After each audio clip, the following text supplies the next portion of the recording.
Tash Talks is brought to you by Recharge, simplifying growth for consumer brands.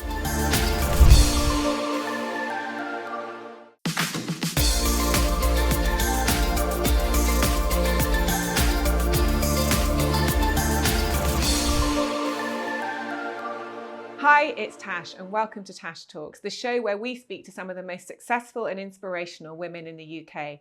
Today, I'm joined by Melissa Snover, the founder of Nourished, and Melissa is going to be sharing her story of how she has disrupted an industry using 3D printing and technology. I can't wait to hear what Melissa has to say. Welcome to Tash Talks, Melissa. I'm so excited to have you here. I can't wait to get into some of the stuff we're going to talk about. But my first question for you is, who was Melissa as a little girl and who are you today? It's wonderful to be here. And what a good question to start off the show. I actually think about this a lot. As a young girl, I was a tomboy. I was quite tenacious and I was a massive, massive nerd. I read loads and loads. And I would say I still do and am a lot of those things, but I think they probably propagated in a different way, manifesting in an adult form. When you were a nerd as a little girl, how did it manifest then? Oh, I had my nose in a book all the time. I was fascinated by biology and science. I would play in the woods all the time and I would bring back, like, I found a cocoon, Mom, and can we put it on the top of the oven, see if it will hatch? And I was fascinated by fossils and geology. I think I was just fascinated by life and specifically science. And that definitely exists today in your life, doesn't it? That must be a core driver in your life and what you do, that fascination with science. Yes, I think so. I think that Technology. Science is the answer. I think we are ruthlessly committed to better life through science in my business. And I think we utilize lots of different types of science, technology, and science from a material point of view to do really great things. It's not voodoo and it's not magic, but it feels like that sometimes. Now, your business, Nourished, is an incredibly successful supplement brand. We're going to be hearing about how it is literally one of the most personalized experiences anybody could ever imagine from a supplement. But start by telling me a bit about how you got here, how you got to where you are today, and how it all came out of the sweets industry. So I actually became an accidental entrepreneur when I was 23. When I was in university doing an MBA at Lancaster, I started a company to get a good grade, basically, and it ended up doing well. So I stayed to run that business, and although it did get me an A, I didn't actually love it. It was really perfunctory. So I sold the company as soon as I could, and I took the money from that business to start my first food brand, which was a passion project I built for myself. I was a vegetarian since the mid-1990s, way before there was aisles in the supermarket full of vegan and vegetarian options. Funnily enough, the only thing I missed was gummy candy. And so I tried to find gummy candy without gelatin, and I just couldn't find anything that didn't taste like wax or have gelatin in it. So I decided to learn hydrocolloid science. I ended up attending lectures that I wasn't enrolled in at the uni and started playing around with different gelling agents in my kitchen. I made a huge number of different trials and ended up with a really cool recipe based in a vegan gel that comes from lily pads, and was then really tasked to find somebody to make it for me. I ended up making it in some of the largest manufacturing sites in the world for Gummy, and learned how to make Gummy from them, which was a huge honor and a privilege. But I was really frustrated by, the limitations of these technologies. They can't change. You have to make huge amounts of the same thing. And to do a new product development took years. And so when I sold that company to Cloetta in 2014, I decided I wanted to create a new manufacturing technology, despite never having used 3D printers before in my life at that time. I bought them off the internet, took them apart, put them back together, taught myself G-code, and developed another hydrocolloid technology which made for 3D printable gummy. I launched that as confectionery because that is exactly where I came from. It was called Magic Candy Factory. You could make your face in candy. You could make a 3D unicorn. You could draw a picture and turn it into candy. And it was delightful and wonderful. But I realized about 18 months in that this technology that we had built was so much more powerful than the area where we pointed it. And so one day, you had this incredible tech, but you point it into sweets. Yeah. Can I just say, you must have really craved gummies in order to go on this journey. I mean, you must have been like, I will not accept a life without gummies. Yeah. Because this is incredible that you went through all this technology and learning in order to create gummies that you could have yourself. I mean, it's amazing. Yeah, I think it's good when you are your target market, right? But when I was doing the design work and like the research on that project, I realized that I was not the only one. It wasn't just vegetarians; it was people following kosher diets, Yeah, and I halal mean, diets. it's a big market now, isn't it? It is way Gummy. bigger. It's huge. Yeah, it is way bigger. And so by learning about that and all the other diets, I think I became more empathetic to the variety of different requirements that people had. And so everything we make now and everything I've made since has been what we call inclusive. So it's free from allergens, it's free from animal product, it's made from natural colors, flavors, and ingredients. And so it's safe for as many people as possible to eat. So the Magic Candy Factory was a 3D printing gummy business, but Yes. you were printing people's faces. It was more of it was a very creative, artistic product. Yeah, that's right. So you had to go, well, you didn't have to go, but most people did. They went into Dubai Mall or John Lewis stores. We had them in John Lewis, and we had them in Dylan's Candy Bar in the US. And you would go in and you would engage with an app, and you could upload a photo and make a sweet selfie. Or you could draw a picture, you could write words, you could upload a logo. We did a lot of gummy logos. And you could make edible greeting cards. There was so many things you could do, and it would print it out for you in whatever color and flavor you wanted in 5 minutes. And so it taught people to be the creator of their own product. And I think it was a huge leap forward for 3D printing of food. It was the first FSA and FDA compliant food printer ever. And I don't think people think of 3D printing and food in the same sentence. I think more so Even now, but then absolutely not. We were really the first ones to do it in a big way.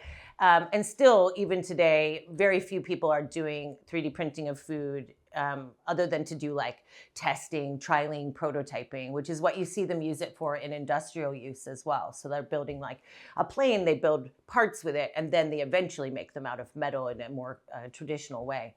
And so, no, I mean, today we build all of our own 3D printers. We have 7 designs live right now, many that have been retired because they've been surpassed by new development. And every machine in our facility is made by us and is able to make a unique product each time for each person. I mean, what I think is so interesting about you is firstly how you start this journey with sweets and then realize actually this technology can do so much better or have so much more of a positive impact in a different niche. And then also how you don't think of yourself first as a brand, but as a technologist.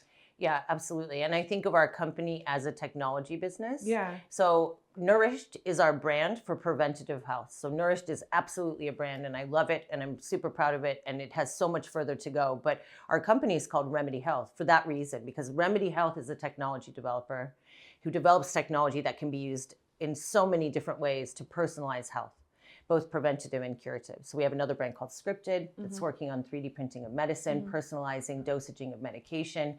So we believe that there is a huge amount that 3D printing specifically can do in delivering customized dosage forms for users, both in a food way, but also in a medicinal way. So talk me through the Nourished product that your customers know and love and how it works. They go through a survey. I mean, it's personalization in a way that I don't believe is being done by anybody else in the country to the degree that you're personalizing it. Tell us what exactly it is that you do.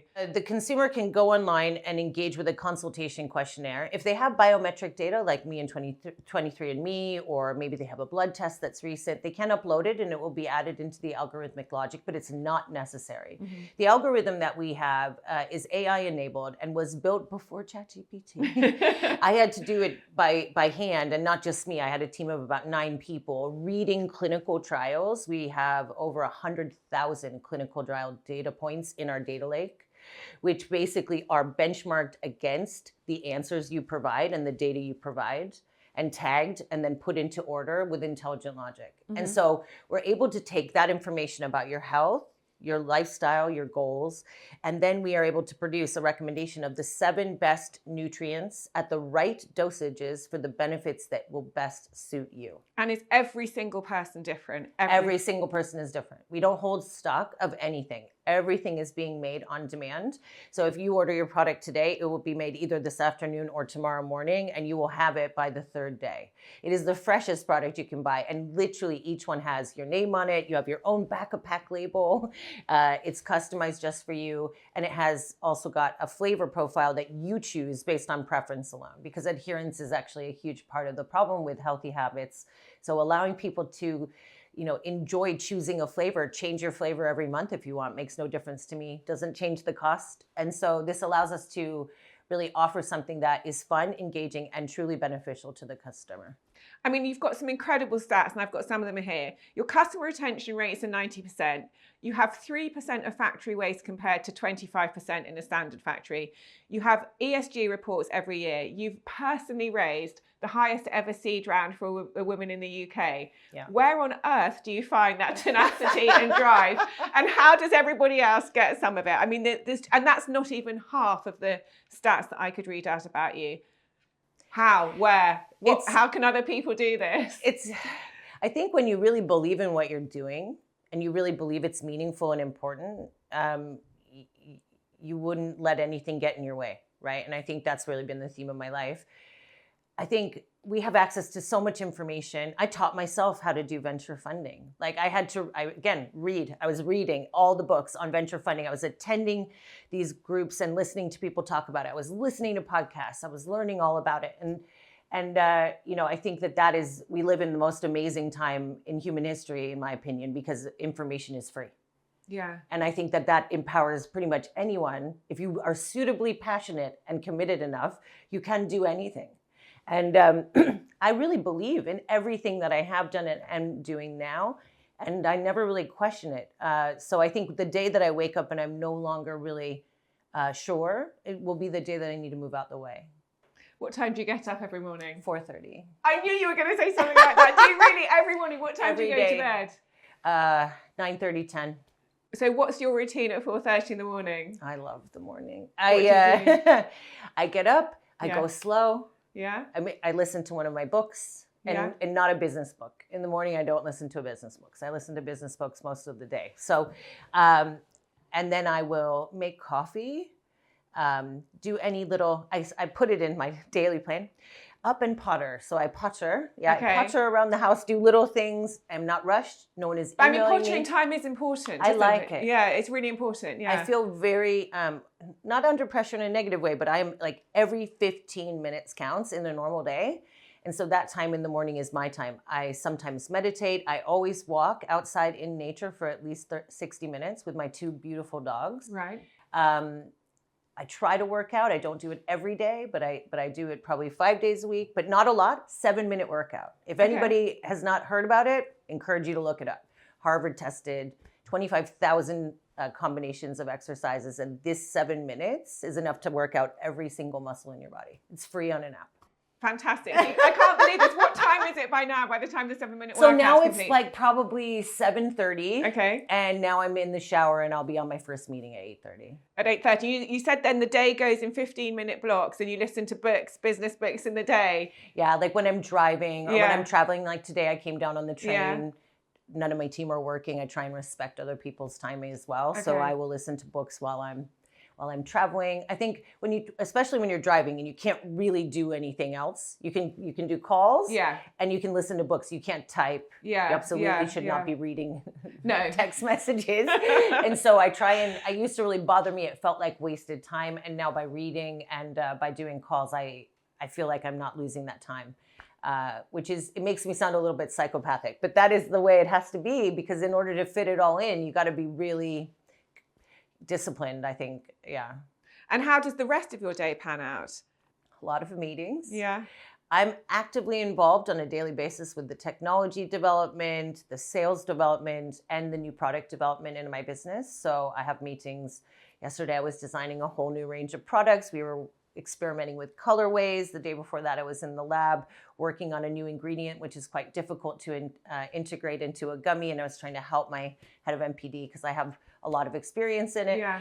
The day before that, I was traveling to meet with one of our big corporate partners. So it changes every day, but I have an amazing team around me, an incredible team around me. And many of them especially in my upper management, came with me even from Magic Candy Factory. So Wow, my COO, my CTO, my head of design, and several members in my operational team have been working with me almost 10 years. And that, I think, makes it really enjoyable, one, but two, I trust them a huge amount. And they all that have the allows me same to do more. context. I always think context is so important, Context is and so longevity important. is so important. They all So understand important. Yeah. the past, Magic Yeah. Candy Factory Yeah, days. totally. I mean, it's important, Totally. isn't it? Yeah, and I mean, they're like some of my best friends now, and I don't mean that in a weird way. I mean, like, really, we have just gone through so much together over 10 years. We are very, very close. And so, yeah, like Kate, both of the C-suite got married, had children. I went to their weddings. I threw baby showers for them both, you know, like, and it's really not strictly business. There's a lot more that goes on. When you're in a startup, you are really in the trenches, you know? Yeah. You have to go through some really uncomfortable stuff together, and it builds a huge amount of camaraderie. I suppose, especially in a company like yours, which is a tech company, you know, I mean, some of the things you talk about blow my mind. You know, you've got AI algorithms, you've got 3D printing, you've got millions. So how many gummies are printed a day? Oh, probably 600,000. 600,000 gummies being printed a day, live demand coming in from customers. And it's an incredible feat. And you're quite different to other brands, which might be more product and then marketing based, because you're running this dual business of a brand and the technology. What are some of the biggest challenges you faced along the way? I think And you how just have you named one. overcome I them? think that of course I understand marketing. Of course we do marketing. Of Yeah. course but I don't think that's our strength. I think we are not lucky. We didn't do this by accident, but by being so differentiated, by making something that no one else can make, by doing it so meaningfully different than everyone else. Yeah. I think we have not focused as much on marketing where we would have absolutely had to do that. If you just had, If say, we just had a conventional product, yeah. And then you have to talk about this ingredient or this, and like I would call them second tier USPs. When you invent a totally new format, it's a different message, right? So what is our biggest marketing pillar? PR. Yeah. We can get really, really strong editorial coverage regularly Just because of the what you're difference. doing. Yeah, because it's quite innovative, because it's really interesting, and because it's very different than what is happening, and it's editorially warranted, right? And so I think if I was to say something that we could do better, that would definitely be something. I think as we move to the next stage of the business, I want to invest in additional team strategy around how we do that more. But the biggest challenges come from doing something that no one's ever done over and over again, and living directly on the edge of the very tip of a knife. And so every moment up until this moment, I have had to maintain confidence and cheerlead the rest of my team and be a psychologist at times. But in my mind, when I'm being honest with myself, I know that at any moment I could go that way or that way. Now I push, but you don't do great things by having a comfortable journey. And so I've gotten comfortable with that, but it is not easy at all. And sometimes when we do something, it does not work for longer than is good. And it is like, there are moments where you think, oh my God. So you still feel that way today? Oh my God, yeah, because we just keep pushing the boundary. We just built the world's first high-speed personalization line. It was a huge investment. It's an absolutely massive innovation. What does it mean, a high-speed personalization? You mean more than 600,000 gummies a day? Yeah, so that line helps us to make all those gummies. So that line makes 500,000 of the gummies that we make a day. Okay, I see. Oh, so it really picked up the pace. Yeah. Wow. So that line has over 350 depositing heads that are all going at once. It is like nothing that exists in the world. It's so awesome. But it was really hard. It wasn't like we could just call somebody and go, hey, you have one of these machines. Can you help us? We are not clear. Or call the manufacturer, ask them to come and help us. Yeah. We made it. It doesn't exist. There's no book. There's no case study I can read. And so we are learning as we go. And that is exciting, but also can be quite painful and really emotionally and mental health wise taxing. So I have to try and cheerlead people, I think, a lot more than I would have to if I was in a different type of business. And how do you cheerlead them?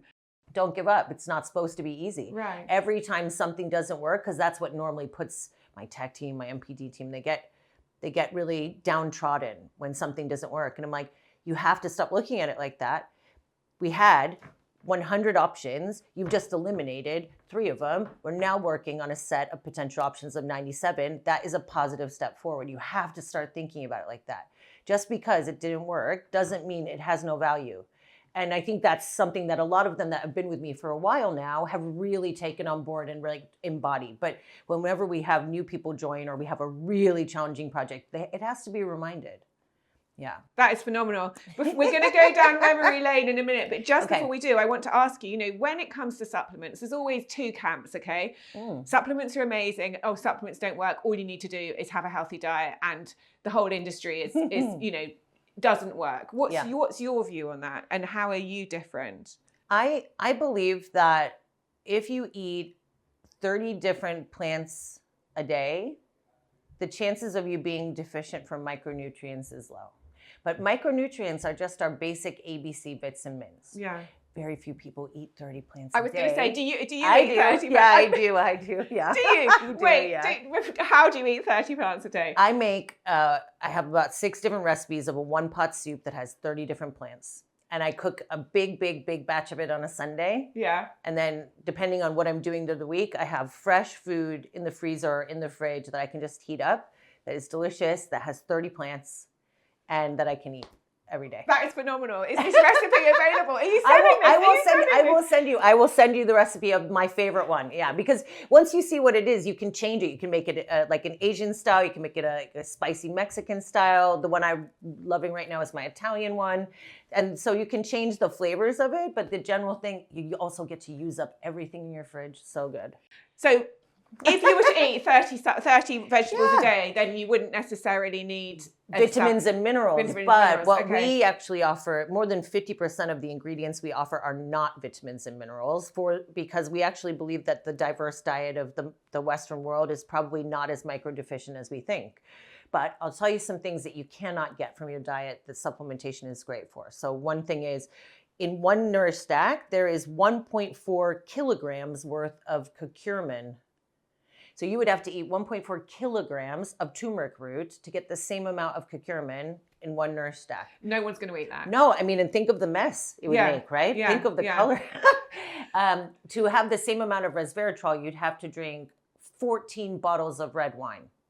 Don't recommend that. No, right?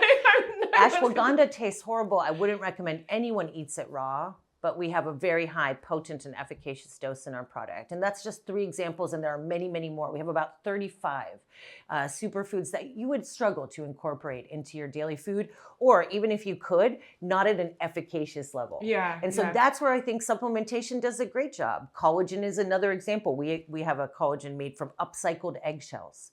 It's animal cruelty-free, has 3 different collagens. To get that amount of collagen from your normal food, you would have to be eating a humongous amount of fish or a huge amount of bone broth. You would struggle. So I think it's about efficiency, and it's about concentrating those really, really beneficial ingredients that are hard to get from normal food, but have really, really strong scientifically validated benefits.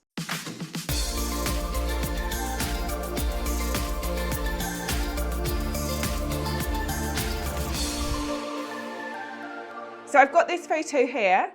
Tell me about this photo. What's happening? When was it? So that's when we received the very first King's Award for Innovation. King Charles took over the awards, which used to be called the Queen's Awards. Yeah.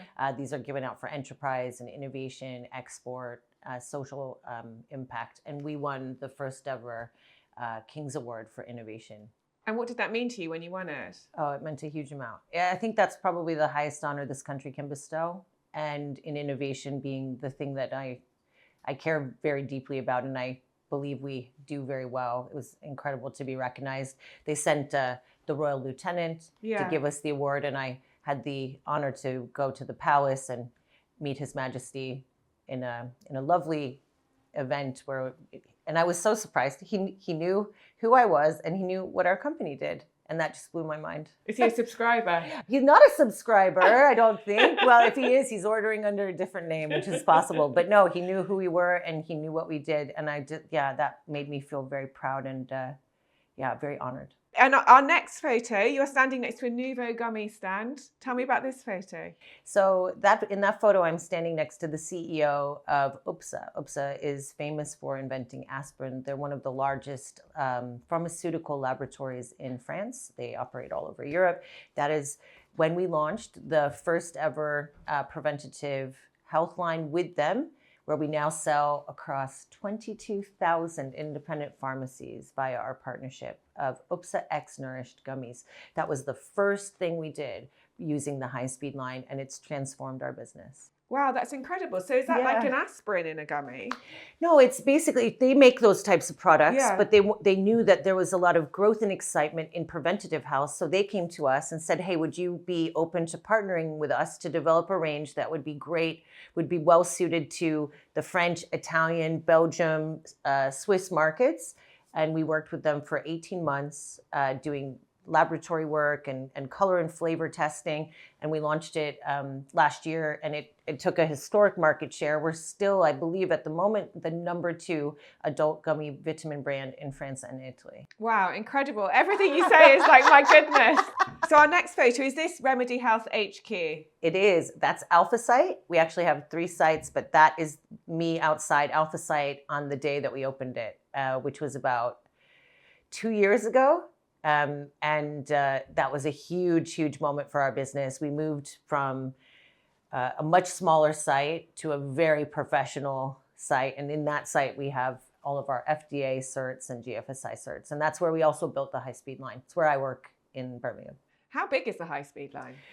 Ooh, the high-speed line is really small for how much it can make. It's 16 meters long. Okay. A normal gummy line is about 4 times that long, but makes around about the same amount depending on the mogul size. So I think what we've done is be very smart in the way that we've put it together. It has a 360 conveyor, so it means that we use space under, in a circle, which is unique and allows us to make a lot of product in a very compact space. So this is you looking incredibly glamorous. Oh, thanks. When was this? That was in 2021. And I think that was when we had just launched the first NV4, which is the machine sitting behind me. And we were recognized by multiple awards, including the Manufacturer of the Year, the Food Manufacturer of the Year award in the apples. And so that was for a piece that they did, I think, in the Daily Mail. So our last photo is you giving a talk. When was this, and what does this photo mean to you? That was the day that we launched Nourished. Really? Yeah. So we did a press preview and sneak preview the night before Nourished went live on the internet at Soho House. That's me doing a speech, thanking my team and our supporters. All of our investors were there, all of the people who are partnered with our brand from a supplier point of view, and of course, all of my team. That was a huge deal. It was a really big deal, and it was a beautiful moment.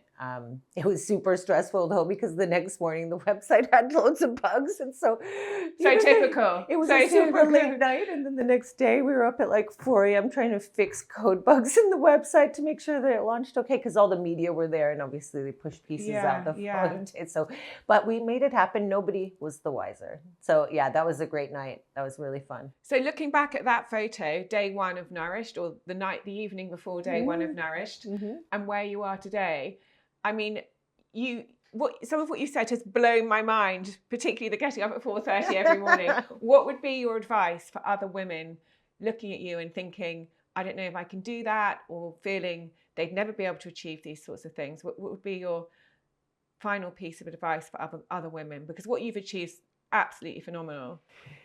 I think that no one should try and achieve the same thing as someone else. I think you should find the thing that you love and that you believe is really meaningful and that will make a really positive impact and will make you go to bed proud every day. And if you can do that, you will define your own success. You have access to so much information now that you can, as much as is humanly possible, de-risk a business opportunity better than ever before. And I think I think a lot of women that I meet are afraid of technology. Technology is a tool. If it's not easy to use yet, that's the technology's curve. It's not you. It's moving quick. Don't worry. find technologies that you can mash together to be able to achieve your goal. Phenomenal. Thank you, Melissa, so much. What an honor to have you on today. Pleasure. Thank you so much.